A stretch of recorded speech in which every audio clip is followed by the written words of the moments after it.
Muy buenos días nuevamente, muchas gracias por participar en esta charla. Hoy voy a hablar o hacer unos breves comentarios sobre el Sutra del Corazón o el Makahanya Haramita Shingyo, que es el texto que recitamos en las mañanas. Es tal vez el más popular de los textos budistas. Y digo que voy a hacer unos breves comentarios porque aunque es un texto muy corto, da para mucha información, daría para varias charlas, pero creo que es importante que comprendamos el sentido fundamental, la esencia de este sutra. El sutra de la gran sabiduría, el Prajnaparamita Sutra, pertenece a la colección de sutras Prajnaparamita, los sutras de la gran sabiduría, que comprende cerca de 40 textos, entre los que se encuentra el Sutra del Diamante, el Sutra de la Guirnalda o Avatamsaka Sutra, y el Sutra de la Gran Sabiduría es tal vez el más importante y el más conocido. Originalmente se escribió en 8000 líneas, ¿sí? Entre el siglo I antes de la era común y el siglo I de la era común. No hay un registro exacto de cuándo apareció. Luego se le hicieron varias adiciones a este texto y se llegó a tener versiones de 10.000, 18.000, 25.000, llegando incluso hasta 100.000 líneas. Y luego hacia el año 300 se empezó a acortar, se empezó a reducir y se conocen versiones de 2500, 700, 500 y 300 líneas. El texto que nosotros recitamos es la versión más corta de todas. Consta de 14 versos escritos en 260 caracteres chinos y es tal vez el sutra más importante de las escuelas del budismo Mahayana, tal vez con excepción de las escuelas Nichiren, para la cual el Sutra del Loto es más importante, y la tierra pura, el budismo de la tierra pura, que es el Sukhavati Vijuya, que es el sutra que describe Sukhavati o el paraíso del Buda.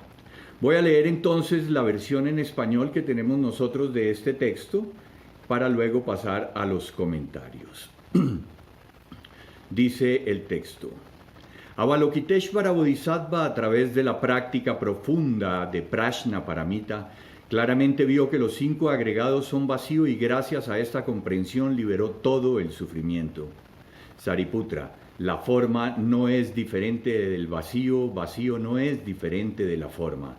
La forma en sí misma es vacío, vacío en sí mismo es forma. Las sensaciones, percepciones, formaciones mentales y la conciencia son igualmente vacío. Sariputra, todos los fenómenos son vacío. No aparecen ni desaparecen, no son puros ni impuros, no crecen ni disminuyen.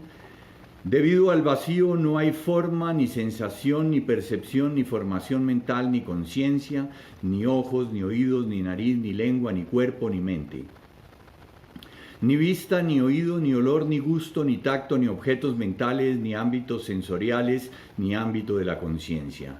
No hay ignorancia, ni extinción de la ignorancia, ni vejez y muerte, ni extinción de la vejez y de la muerte, ni sufrimiento, ni causa, ni liberación, ni vía que conduzca a la liberación del sufrimiento, ni conocimiento, ni obtención.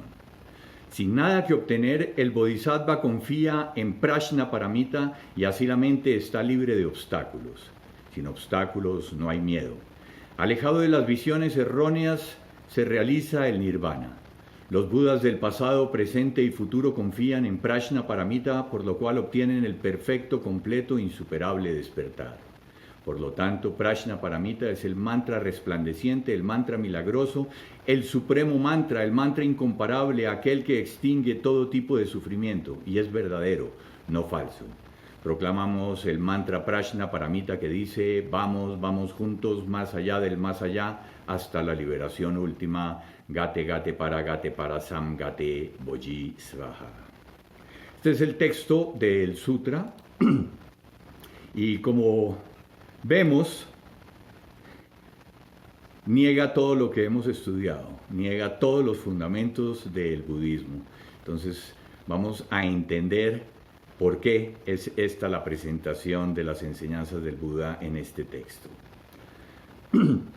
Hay dos versiones de este corto sutra del corazón, y hay una versión un poco más larga, y en la traducción de Edward Conze es un budólogo muy importante, un académico que ha traducido muchos textos, entre ellos varias versiones de los Prajnaparamita, y es importante que conozcamos el inicio de la versión de Edward Conze, porque esto nos ayuda a comprender un poco más cuál es el sentido de las palabras en este sutra. Dice Edward Conze: así lo he escuchado.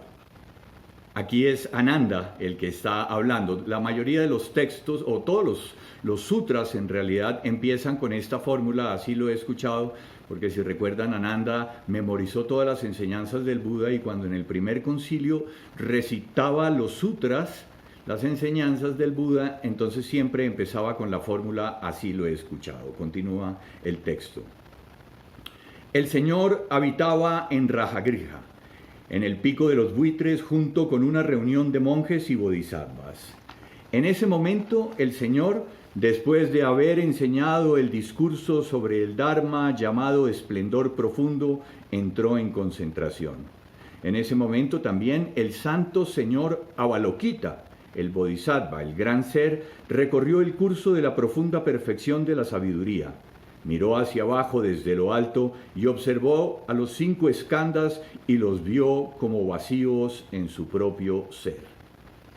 Entonces el venerable Sariputra, a través del poder del Buda, preguntó al santo señor Avalokita, el bodhisattva, el gran ser: ¿cómo debería un hijo o una hija de buena familia entrenarse si quiere seguir el curso de esta profunda perfección de la sabiduría? Este texto entonces es una enseñanza de cómo debemos practicar. El título Maka Hanya Haramita Shingyo o Mahaprajnaparamita Hridaya Sutra se traduce como el Sutra de la perfección de la gran sabiduría que permite ir más allá, o el Sutra de la perfección de la gran sabiduría trascendente.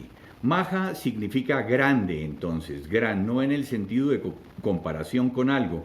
Es como Daishinji, la gran mente, es lo más grande, no que lo incluye todo, no es grande comparado con alguna otra cosa. Prajna es sabiduría.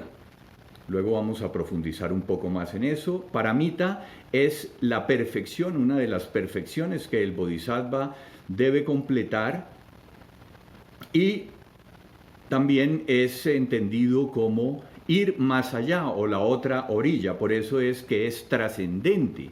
Es el sutra que nos permite ir más allá. Hridaya en sánscrito significa corazón, es la esencia del sutra de la gran sabiduría. Por eso en forma corta se le conoce como el sutra del corazón. Y sutra es las enseñanzas del Buda. Originalmente la palabra sutra significa hilo. Tiene el sentido de o hilo conductor o el hilo que utilizamos para amarrar varias cosas. Es el hilo que contiene, que agrupa. Y eso es muy importante, porque ese es el sentido de las enseñanzas del Buda. Agrupa una información, una enseñanza, cada uno de estos textos. El texto comienza entonces: Avalokiteshvara Bodhisattva, a través de la práctica profunda de la Prajnaparamita, claramente vio que los 5 agregados son vacío, y gracias a esta comprensión liberó todo el sufrimiento. Avalokiteshvara entonces es Avalokita, el señor Avalokita, Avalokita y Svara. Avalokita significa ver, ¿cierto? Isvara significa señor, o significa persona libre, una persona que no está condicionada por el afuera, ¿sí? Entonces, Avalokita, que es ver, y el señor, que es libre, puede ver desde afuera, y ver en la condición de señor, ¿cierto? Quiere decir que puede ver desde lo alto.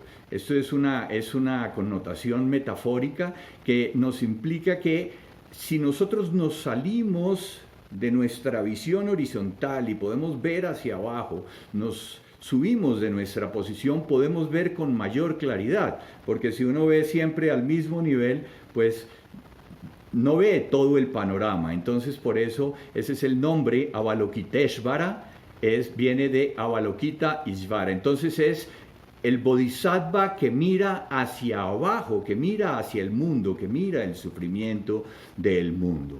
Hay otra versión que es aquel que escucha el mundo, aquel que escucha los sonidos del mundo, que es Kanjisai, la traducción Kanjisai. El Avalokiteshvara se traduce como Kanseon, que eso es en japonés es y luego tenemos a Kanjisai. Kanjisai es ver también, pero Kanseon, que es la otra expresión que está explicado en el Sutra del Loto, en el capítulo 25 del Sutra del Loto, es aquel que escucha los sonidos del mundo. Muchas de las representaciones de Avalokiteshvara lo muestran como una persona con 11 cabezas y 1000 brazos. Y esto es una leyenda muy bonita porque hace mucho tiempo Avalokiteshvara hizo el voto de que no alcanzaría la budeidad hasta que todos los príncipes que él había conocido alcanzaran la budeidad, y se comprometió a salvar a todos los seres del sufrimiento y llevarlos a la orilla del nirvana. Entonces entró en una profunda concentración, entró en la práctica profunda, ¿sí? Y cuando regresó de la práctica se dio cuenta que había podido salvar solo a muy pocos. Entonces se dice que en ese momento, como había hecho el voto de salvarlos a todos, su cuerpo se empezó a fraccionar en miles de pedazos. Y cuando se estaba rompiendo, llamó al Buda Amida para que lo ayudara, y el Buda Amida lo reconstruyó, unió de nuevo los pedazos, y por eso entonces le dio 11 cabezas y le dio 1000 brazos, y en cada una de las palmas de los brazos tiene un ojo. En las palmas de las manos tiene un ojo, y así pueden mirar mejor el sufrimiento, y en cada una de las manos también tiene una herramienta, y esto simboliza los medios hábiles upaya para poder ayudar a otros seres, a todos los seres que sufren. Entonces este es el voto de Avalokiteshvara. Bodhisattva. Cuando uno escucha la palabra bodhisattva, el bodhisattva Kanseon, el bodhisattva Avalokiteshvara, el bodhisattva Manjushri, el bodhisattva Samantabhadra, tiende a pensar que se trata de seres, de personas a las que les podemos pedir algo, como los santos en las tradiciones que hemos estudiado. Pensamos que si nosotros invocamos el poder, entonces ellos nos van a ayudar. Pero la sabiduría, que es el atributo de Manjushri y que es la práctica que está realizando Avalokiteshvara, ¿sí? Avalokiteshvara es el bodhisattva de la compasión por el voto que hizo. Pero estos son atributos del Buda, la compasión y la sabiduría, ¿sí? La sabiduría y la compasión siempre van juntas. Entonces, en realidad nosotros practicamos como Avalokiteshvara, nosotros practicamos la sabiduría, nosotros despertamos en nosotros la compasión, no es algo que venga de afuera.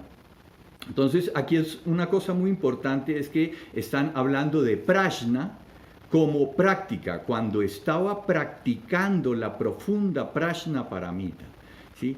Entonces es muy importante entender que prajna es una práctica. Y aquí el maestro Kumura nos enseña que la práctica de la prajna es nuestra propia práctica de zazen. Entonces, el Buda está en la profunda práctica de zazen, y es cuando se manifiesta, ¿sí?, la sabiduría que practica Avalokiteshvara. Entonces ahí es cuando Sariputra, que es otro de los discípulos del Buda, le pregunta a Avalokiteshvara, entonces, en esa práctica, ¿sí?, ¿cómo podemos practicar para expresar esa profunda sabiduría, para alcanzar esa profunda sabiduría? Los paramitas, ¿sí?, entonces son 6 Por lo general se conocen 6 o se conocen 10 paramitas. Los 6 paramitas, que es la versión más común, son las perfecciones que debe alcanzar el bodhisattva. Nosotros como bodhisattvas debemos entrenarnos en estas 6 perfecciones para poder expresar nuestra comprensión de la práctica en la vida cotidiana. Significan la otra orilla también. Para mí es la otra orilla porque son las herramientas que nosotros tenemos para ayudar a los otros seres a liberarse del sufrimiento. Entonces tenemos la generosidad, la conducta ética, la paciencia, el esfuerzo, la meditación y la sabiduría. Y la sabiduría es considerado el más importante de todos los paramitas porque sin sabiduría pues no podemos practicar los otros. No podemos practicar la generosidad o la conducta ética o la paciencia. ¿Sí? Entonces necesitamos desarrollar primero la sabiduría para poder realizar las otras prácticas.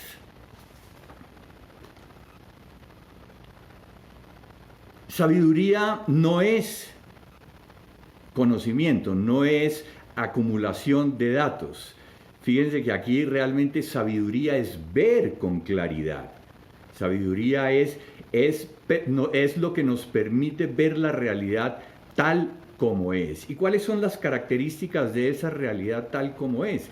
La impermanencia, todo está en un continuo cambio, y la ausencia de sustancia como ego, como identidad sustancial, ¿sí? Nada tiene una identidad sustancial permanente, sino que estamos en continua transformación.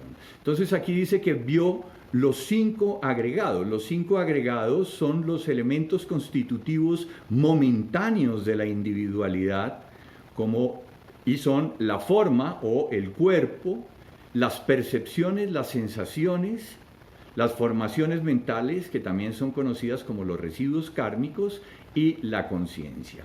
No voy a hablar en profundidad de cada uno de estos temas porque esto daría para muchas clases, porque es estudiar todos los fundamentos del budismo, pero por ahora los vamos a enumerar. Entonces, comprender que los 5 agregados son vacuidad, ver la vacuidad de esos 5 agregados, es comprender que no hay algo a lo cual nos podamos apegar como identidad. No nos podemos aferrar a la identidad de nosotros mismos porque eso es carente de sustancia propia, son vacíos. Vacío o sunyata no es un lugar, no es algo que nosotros podamos definir. Sunyata en realidad es la ausencia de identidad sustancial y la ausencia de permanencia, el continuo cambio. Entonces, si no hay nada permanente, no hay nada a lo cual nos podamos apegar. Entonces, nuestra identidad es la manifestación momentánea de esos 5 agregados, pero está en continua transformación. Si entendemos que no hay nada sustancial en los agregados, entendemos que no hay nada a lo cual nos podamos aferrar como yo. ¿Sí? Los agregados también son conocidos en el budismo primitivo como upadana skandha. Cuando nos apegamos a esa identidad, entonces surge la noción de yo y mío, surge la separación, y ese apego a la necesidad de satisfacer esta identidad, este yo, es el origen del sufrimiento. Entonces, si nos liberamos del apego al yo, nos liberamos del sufrimiento.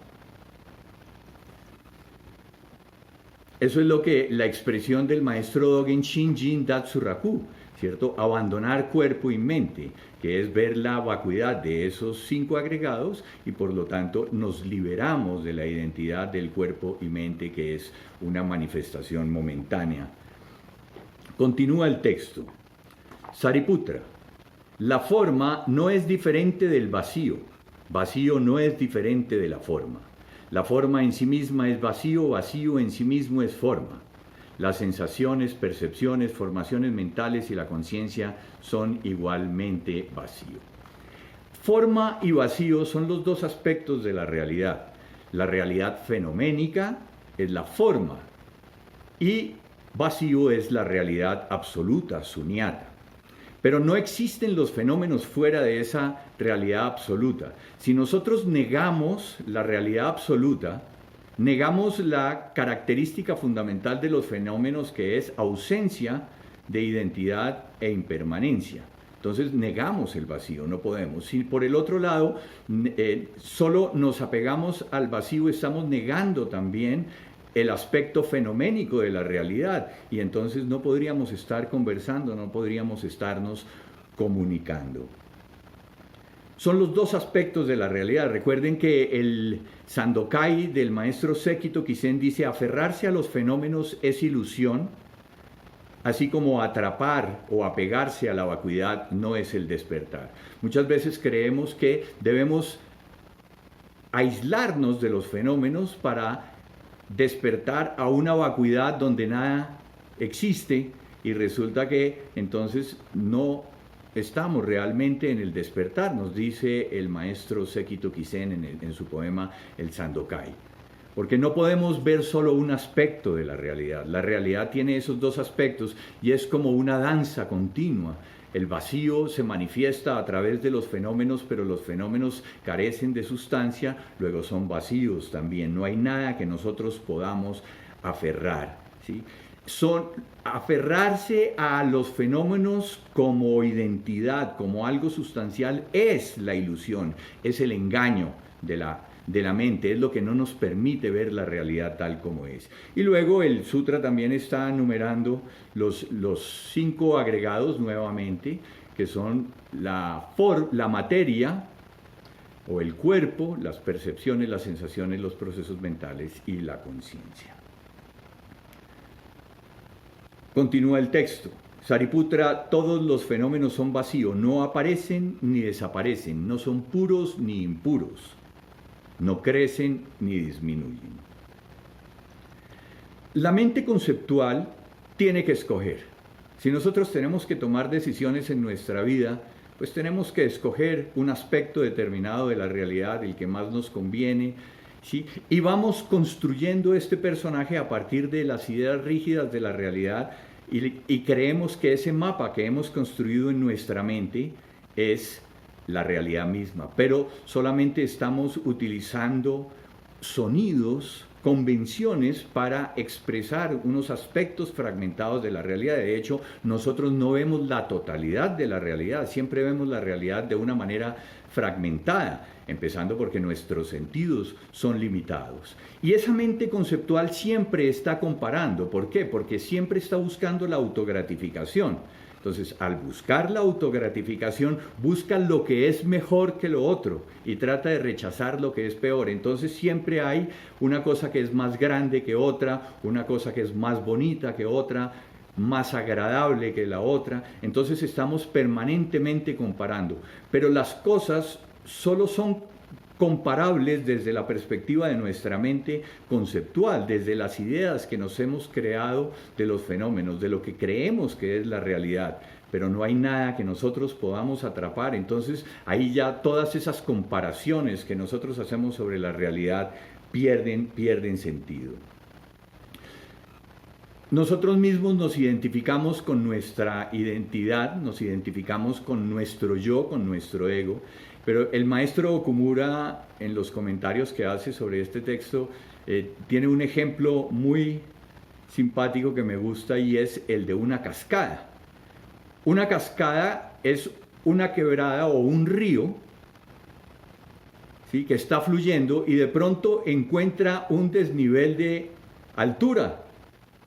Entonces pasa de una altura mayor a una menor y se forma la cascada.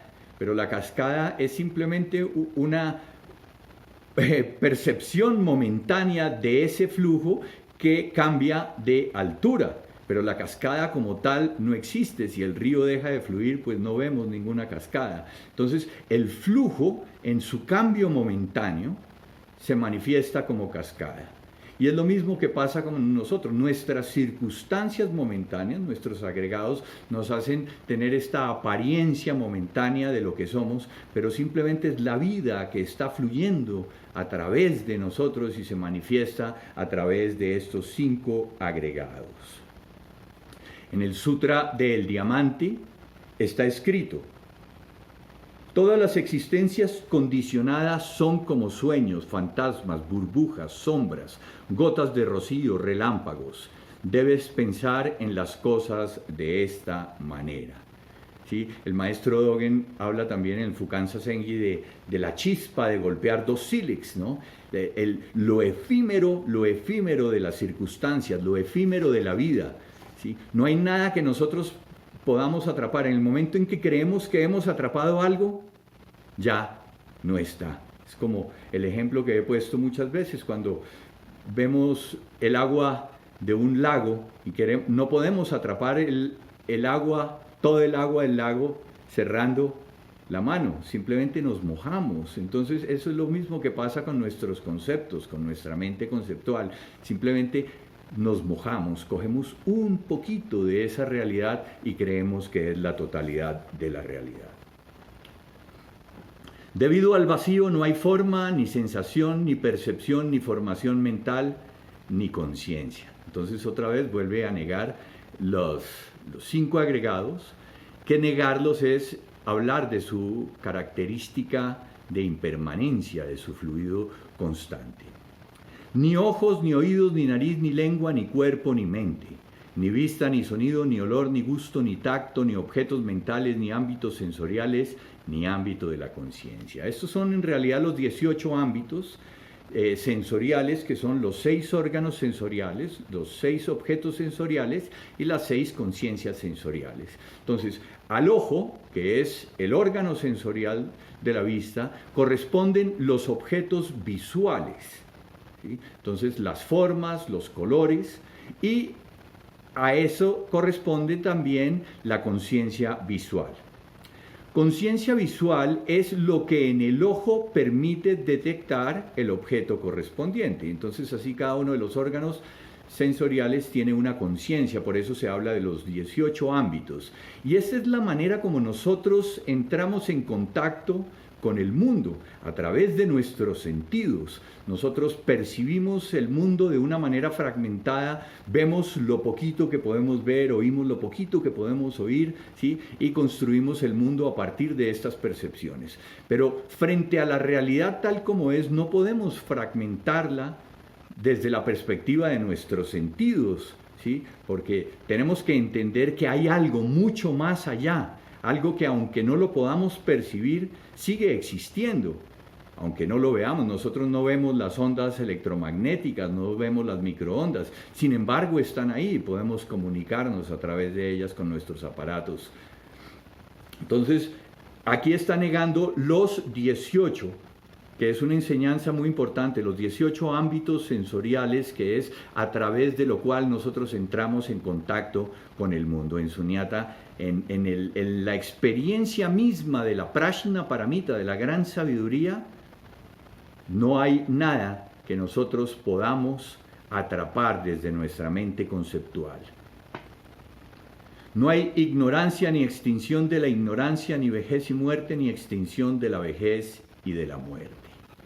Aquí ignorancia y vejez y muerte está hablando de los 12 nidanas, las 12 causas interdependientes de producción condicionada, que es la enseñanza que hemos visto en otros momentos cuando hablamos de la rueda de la vida, ¿sí? Los 12 nidanas es una enseñanza muy importante porque nos enseña cómo, a partir de la ignorancia, del desconocimiento de las características de impermanencia e interdependencia de la realidad, creamos conceptos de la realidad en nuestra mente como si fueran cosas sustanciales, cosas fijas. Entonces, de acuerdo con esos conceptos se crea la conciencia, que tiene que ver con la capacidad de percibir el mundo, ¿sí?, como algo separado. Tanto la conciencia de sí mismo como individualidad, como algo separado, como las conciencias sensoriales que nos permiten captar ese mundo también como algo separado. A partir de la conciencia se generan entonces Nama y Rupa, que son los 5 agregados, que son la característica individual. Nosotros construimos este yo a partir de las experiencias que hemos tenido en el pasado, de la educación, de la influencia familiar, del entorno sociocultural. Debido entonces a cuerpo y mente como identidad separada, entonces se crean los órganos sensoriales, que es lo que nos permite percibir el mundo como una realidad separada a través de los órganos sensoriales. Entonces entramos en contacto con los fenómenos y a través del contacto de los fenómenos experimentamos sensaciones agradables, desagradables y neutras, ¿sí? Y a través del contacto y de las sensaciones surge el deseo de atrapar o el deseo de rechazar, y luego surge el apego, que es upadana, que es el creer que si logramos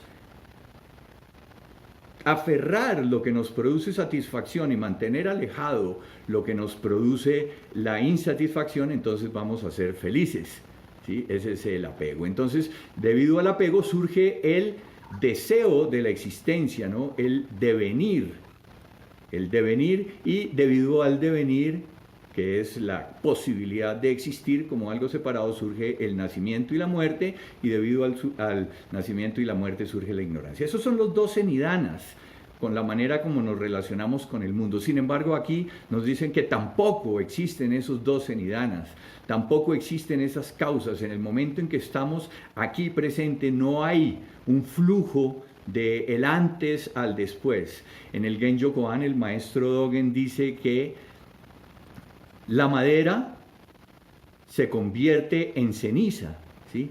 Pero la condición de madera es una realidad dármica independiente de la ceniza, ¿sí? Y la condición de madera y la condición de ceniza están cortados, están interrumpidos, ¿sí? La ceniza no puede volver a ser madera, ¿sí? La realidad del pasado y el futuro están cortados por esta realidad presente.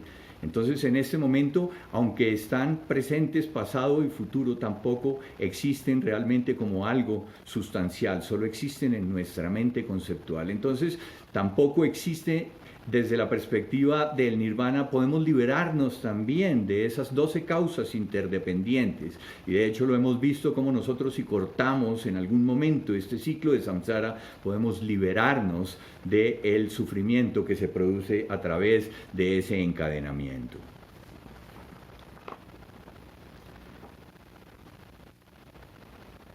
No hay ni vejez y muerte, ni extinción de la vejez y de la muerte. Entonces, nosotros vemos que, o hemos visto en otras charlas, como la charla de Shoji sobre vida y muerte, que cuando nosotros comprendemos que no existimos como algo separado, sino como la manifestación momentánea de causas y condiciones, entendemos que realmente no nacemos. No nacemos como algo separado, seguimos unidos a la totalidad de la vida que ha sido transmitida fundamentalmente a través de nuestra madre, que nos nutre, pero esa vida continúa, ¿sí? Esa vida no se corta, ¿sí? Entonces realmente esta es la expresión del no nacido, comprender que nunca hemos estado separados de esa totalidad de la existencia. Continúa el texto.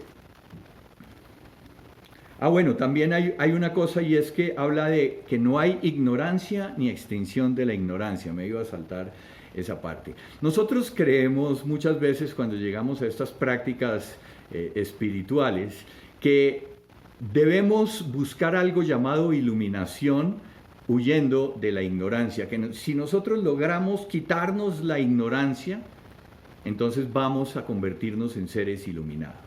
Y eso pasa muchas veces en nuestra práctica misma de meditación. Cuando estamos sentados y surgen los pensamientos, nos molestamos con los pensamientos y queremos eliminarlos porque creemos que los pensamientos son como la superficie del agua que está en movimiento, que nos impide ver la realidad tal como es. Acuérdense del ejemplo del lago, que se cree que la realidad o la mente, la gran mente, es como la superficie en calma de un lago que refleja la realidad tal como es, pero que debido a la ignorancia se producen olas que nos impiden ver la realidad tal como es. Pero recuerden que el maestro Dogen dice que las olas y la ignorancia también son parte de esa realidad última, no están separados. Entonces nosotros no tratamos de eliminar la ignorancia para buscar la iluminación, sino que nosotros practicamos la iluminación en medio de la ignorancia. Y esto es muy, muy importante, porque a diferencia de muchas prácticas que se piensa que se va progresivamente hasta alcanzar la iluminación, La idea es que nosotros no es algo que nosotros vayamos a obtener como acumulación de méritos de nuestra práctica, sino que nuestra práctica misma es la expresión de esa gran sabiduría, ¿sí? Donde no está separada la ignorancia. La ignorancia es parte de esa realidad última, así como el loto tiene sus raíces profundamente enterradas en el barro del mundo y logra florecer inmaculado, así también estamos en medio de la ignorancia practicando o floreciendo ese gran despertar. Continúa el texto: ni sufrimiento, ni causa, ni liberación, ni vía que conduzca a la liberación del sufrimiento. Este es el enunciado de las 4 nobles verdades. La primera noble verdad nos dice que el sufrimiento es dukkha. Dukkha en realidad no traduce sufrimiento. La existencia es dukkha, quiere decir que vivimos insatisfechos. Y vivimos insatisfechos por las condiciones de la vida, porque no podemos atrapar lo que queremos, porque no podemos rechazar lo que nos desagrada.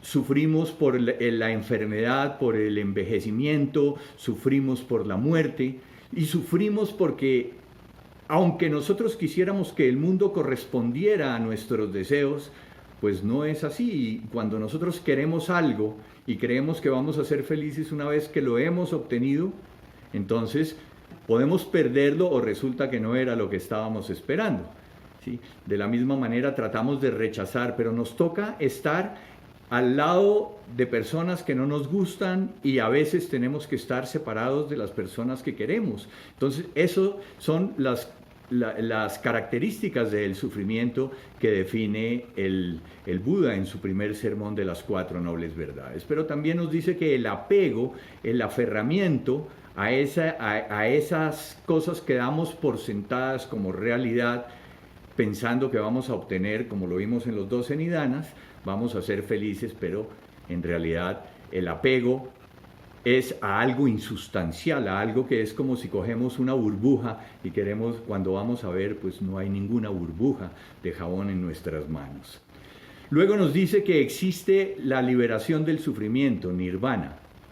Nirvana es, en realidad nirvana no es algo, ¿sí? Nirvana es la ausencia del fuego de la pasión que mantiene o que nos mantiene aferrados a las nociones que hemos creado. Entonces, si nosotros nos liberamos del apego, podemos liberarnos del sufrimiento y podemos vivir en nirvana, pero no nirvana como un lugar, no es un sitio al que vamos, sino es precisamente ese estado de paz en medio del sufrimiento, ese estado de serenidad en medio del mundo. No nos aislamos del mundo.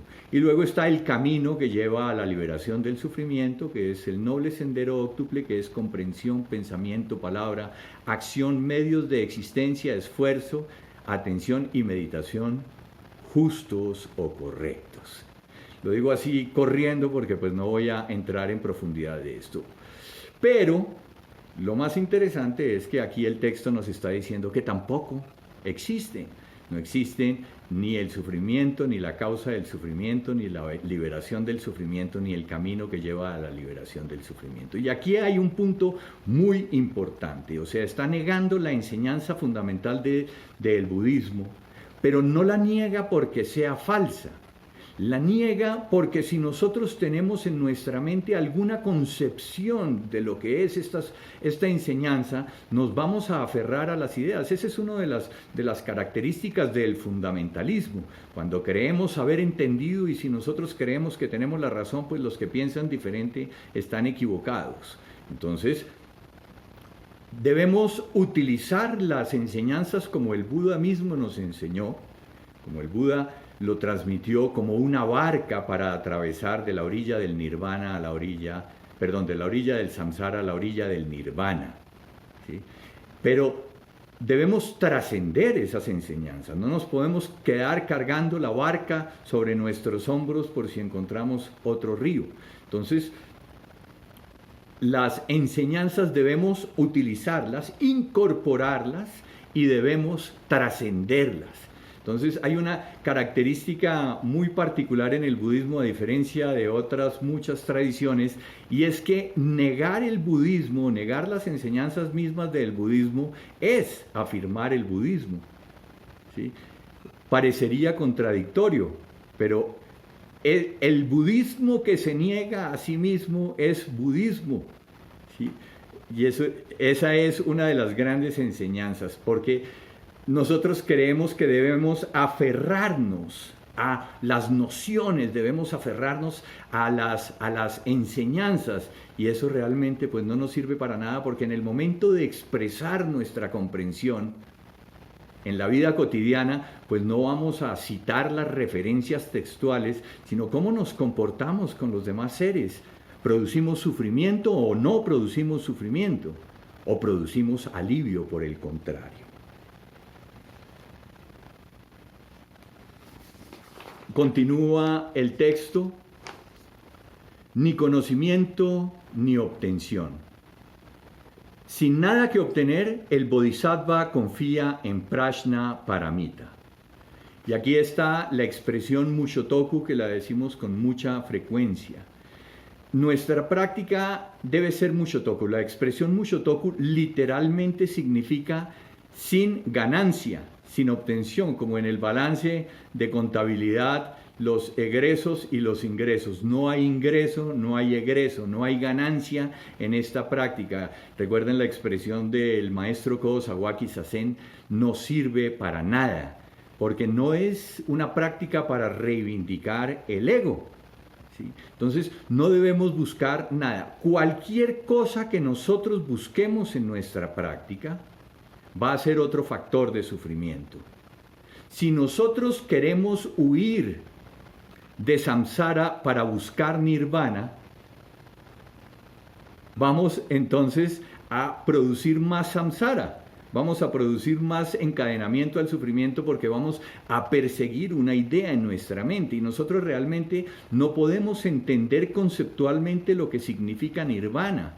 No podemos entender lo que significa la realidad tal como es, porque nuestra mente está limitada por el espacio, por el tiempo, por las limitaciones mismas de nuestros órganos sensoriales, por nuestras ideas. Entonces, si nosotros simplemente nos sentamos sin buscar nada, despertamos a esa realidad que todo contiene. Pero si nosotros buscamos algo en nuestra práctica, por noble que nos parezca, por maravilloso que nos parezca, sigue siendo otra idea que perseguimos, como la zanahoria colgada frente al burro a la cual estamos persiguiendo.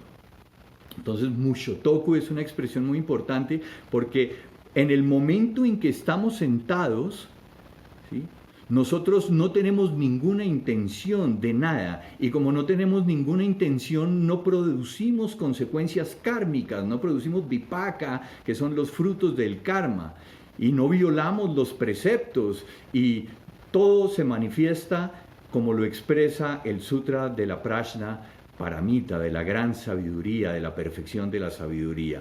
Por eso es muy importante entender que karma tiene el contenido de intención, de voluntad, el deseo de obtener algo como resultado. Por eso es tan importante entender el Mushotoku en nuestra práctica, porque no hay nada que obtener desde la perspectiva del ego. Entonces dice que el Bodhisattva confía en la Prajna Paramita. ¿Qué significa confiar? Significa sentarnos, ¿sí? Si nosotros expresamos nuestra confianza, pues no es una confianza conceptual, sino es realmente la certeza de que al sentarnos estamos expresando esa Prajna Paramita. Eso es lo que es importante en nuestra práctica, sentarnos sin buscar ninguna recompensa. Dice el texto: y así la mente está libre de obstáculos, sin obstáculos no hay miedo, alejado de las visiones erróneas se realiza nirvana. Los obstáculos son las obstrucciones mentales o los kleshas que surgen de la ignorancia. La ignorancia fundamental está caracterizada por el deseo o por la codicia, el odio y la confusión. Si nosotros, la codicia es ese querer atrapar las cosas que nos gustan, el odio es querer rechazar esas cosas que nos desagradan. Y de ahí surgen, de esas visiones erróneas de la realidad, de esos filtros, de los tres venenos de la ignorancia, entonces surgen todas las demás obstrucciones como la ira, la arrogancia, la vanidad, el orgullo, todo eso que hace que impongamos nuestra individualidad, nuestro ego, nuestra autoimportancia sobre los demás. Entonces, desde la práctica de la Prajna Paramita, comprendemos que si nos liberamos de esa manera dualista de ver la realidad, de separar, de clasificar, de organizar, en el momento de estar sentados, obviamente, porque ya lo vimos que en nuestra vida cotidiana pues tenemos que tomar decisiones, tenemos que tomar opciones, pero en el momento de sentarnos nos olvidamos de todo, nos olvidamos de las enseñanzas, nos olvidamos del sufrimiento, nos olvidamos de la búsqueda, nos olvidamos de la iluminación. Y esa es la expresión de nuestra práctica. Entonces nos liberamos de los obstáculos, de los kleshas. Y alejado de las visiones erróneas se realiza nirvana. Ya vimos que nirvana no es algo, no es un lugar al cual asistimos, al cual llegamos. El budismo define 3 tipos de nirvana, ¿sí? El budismo mahayana. Define el nirvana con residuo, que es el nirvana que experimentó el Buda bajo el árbol Bodhi, porque siguió viviendo. Entonces todavía tenía los residuos kármicos que le permitían expresar su corporalidad, su ser momentáneamente, y gracias a eso estuvo enseñando durante 40 años. Pero luego entró al paranirvana o parinirvana, que es el nirvana sin residuo. El nirvana sin residuo, entonces, es cuando ya no hay más 5 agregados, no hay más una fuerza vital que permita pues que esta vida se siga, que esta energía se siga reproduciendo, siga participando activamente en la formación de otra vida. Y finalmente está el nirvana sin morada, que es el nirvana del bodhisattva. Sin morada significa que no permanece ni en samsara y no permanece en nirvana. Y es la imagen bonita del barquero, que es aquel que recoge a las personas de la orilla del samsara y las lleva a la orilla del nirvana, pero no se queda allá, sino que vuelve y está permanentemente llevando a los seres que sufren de la orilla del samsara a la orilla del nirvana. Sin embargo, ya hemos visto que no hay orilla del nirvana y orilla del samsara separados, ¿sí? Si nosotros realmente entendemos que nirvana se da en medio del samsara, entendemos entonces que no hay realmente a dónde llevar a los seres, y si entendemos que no hay a dónde llevarlos, entendemos que nirvana y samsara son de este lado, son de esta misma orilla, son en esta misma realidad. Pero también hemos entendido que los seres no existen como realidad fundamental independiente, sino solamente como manifestaciones momentáneas. Entonces tampoco hay seres que llevar al otro lado. Esa es la liberación del sufrimiento. Cuando nosotros en nuestros zazen nos liberamos de todas las ideas y simplemente estamos sentados ahí en presente, en el momento, la realidad presente, sin conceptos, estamos liberando a los otros de la separación que producimos a través de nuestra mente conceptual, ¿sí? Entonces, la liberación misma se produce en el acto de sentarnos. Ahí se manifiesta el voto de los seres son innumerables, hago el voto de liberarlos a todos. Ese es el momento mismo en el que los liberamos, porque no estamos separándolos de nuestra mente a través de nuestra mente conceptual. Y estamos ahí en el nirvana, en medio de la ignorancia, porque no son dos realidades separadas. Nirvana no existe separado de samsara. De hecho, son solo conceptos, son ideas. Nosotros en la realidad no existe ni nirvana ni existe samsara fuera de esta realidad inmediata. Solo nuestras ideas desde la perspectiva de la ignorancia dividen, clasifican, fragmentan la realidad, y entonces creemos que nirvana es algo que vamos a obtener como recompensa de una buena práctica y si somos buenos, pero no. Nirvana no es un paraíso al cual vamos a llegar por los méritos de nuestras buenas acciones. Si nirvana no se manifiesta en nuestra vida cotidiana, a través de nuestras relaciones, encontrar paz, encontrar la ecuanimidad, ¿sí? Encontrar la compasión, el amor compasivo, la buena intención frente a las demás personas en esta misma realidad, pues entonces todo se queda en teorías y nos quedamos anclados a las enseñanzas del Buda solo desde nuestras ideas y de nuestros conceptos que pueden convertirse en fundamentalismo.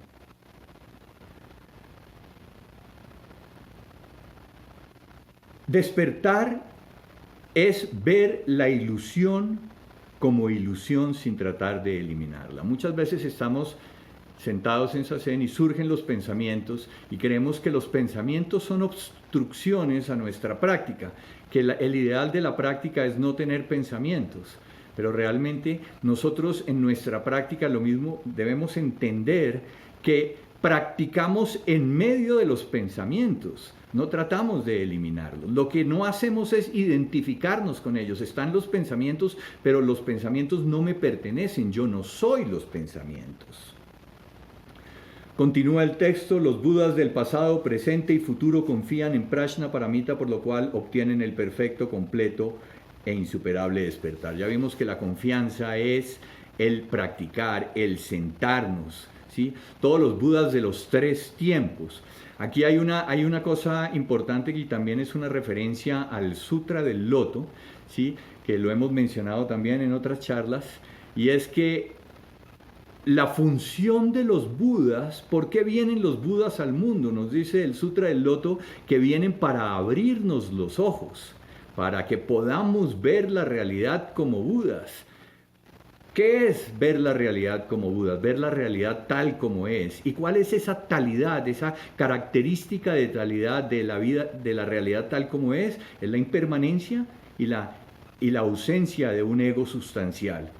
Ver la realidad así, a través de nuestras acciones. Entonces no se trata en nuestra vida cotidiana de desconectarnos de la realidad, sino ampliar nuestra visión más allá de una visión estrecha, más allá de nuestra mente conceptual, de los filtros, de las obstrucciones con las que filtramos esta experiencia.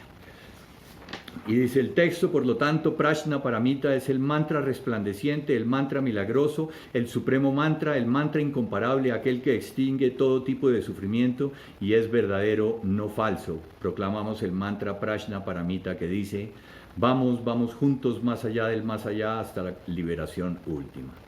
Aquí el gate para Sam Gate tiene diferentes interpretaciones o diferentes traducciones. Hay algunos traductores que lo ponen como ido, ¿sí? O sea, aquel que ya fue más allá del más allá, ¿sí? También hay otras traducciones que dicen id, ¿sí? Id. Pero a mí me gusta la traducción del maestro Dokucho Villalba, que es vamos. Vamos, porque eso tiene la implicación de todos juntos, ¿sí? No soy yo el que me voy a salvar solo. Si un solo ser sufre, pues no hay liberación. Entonces mi compromiso es con todos los seres. Entonces por eso vamos juntos, porque además no estamos separados. Y aunque creamos que podemos hacer algo de manera independiente, pues no podemos.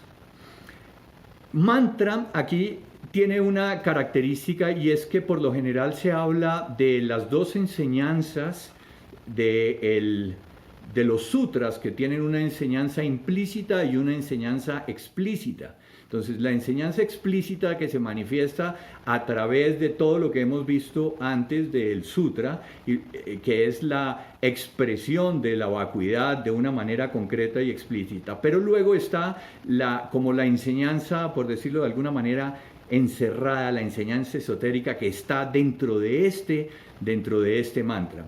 Mantra no tiene para nosotros la connotación de una fórmula mágica, sino que es como esa enseñanza concentrada, esa enseñanza condensada. Y a pesar de que normalmente los mantras no tienen traducción, porque realmente se dice desde la perspectiva del budismo esotérico que se pierde el sentido del mantra cuando se traduce, porque tiene que tener también la vibración, el sonido. Pero hay algunos traductores incluso o comentaristas de este sutra que dicen que el Gate para Samgate tiene una característica, y es esa característica esotérica que está en el sutra, en el mantra mismo, que es la descripción de los 5 estadios de la etapa del Bodhisattva hasta llegar a la iluminación. La primera puerta es la acumulación, tiene que ver con la acumulación de méritos, ¿sí? Es el producir la mente que busca el despertar, Hotsubo Daishin, ¿sí? Es el primer impulso que tenemos para entrar en la práctica. Ese es el primer gate. Luego viene el segundo gate, que es el camino de la preparación, ¿sí? Entonces, es la preparación entre la mente que busca el despertar y la siguiente puerta, que es la de la visión clara, ver la realidad tal como es. Luego está, que ese es el paragate. Entonces, gate es la acumulación, el segundo gate es la preparación, paragate, que es ir más allá, es la de la visión. La cuarta puerta es parasamgate, que es la de bhavana, el cultivo o la meditación misma, entrar en el estado de meditación. Y luego bodhi, que es la iluminación misma. Entonces, gate parasam, gate, bodhi, y luego termina con svaha. Svaha significa así sea, o es como para que esto se manifieste y para que se cumpla la intención de este mantra, de esta intención y de esta enseñanza que está encerrada en este mantra. Ese es el texto. Hay entonces que entender las negaciones que nos invita este sutra, hay que entenderla en 2 sentidos. Uno es que lo tenemos que negar para trascender las enseñanzas. Si nosotros nos aferramos a las enseñanzas como verdades fundamentales, nos quedamos estancados en nuestra mente conceptual, ¿sí? Entonces, negar es ir más allá, es trascender. Por eso también es el sutra que permite ir más allá, trascender. Pero por otro lado tiene que ver también con la vía negativa. La vía negativa es una forma de expresión por medio de la cual nosotros manifestamos la realidad última por lo que no es y no por lo que es. Porque no podemos afirmar. Esto es algo que se ve en los místicos, por ejemplo, en San Juan de la Cruz, ¿sí? En Meister Eckhart, por ejemplo, que ellos, en los místicos católicos, utilizan la vía negativa para expresar esa experiencia que está más allá de su mente conceptual. No podemos atraparla, entonces podemos decir lo que no es, porque al afirmarlo nos quedamos cortos. Esa es entonces lo que quería compartir hoy. Siempre parezco como en una carrera llegando a la meta, pero esa es lo que quería compartir. Como ven, hay muchísimo que se podría decir más sobre este sutra, pero bueno, habrá otras oportunidades en las que podamos seguir conversando sobre todas estas enseñanzas. Muchísimas gracias.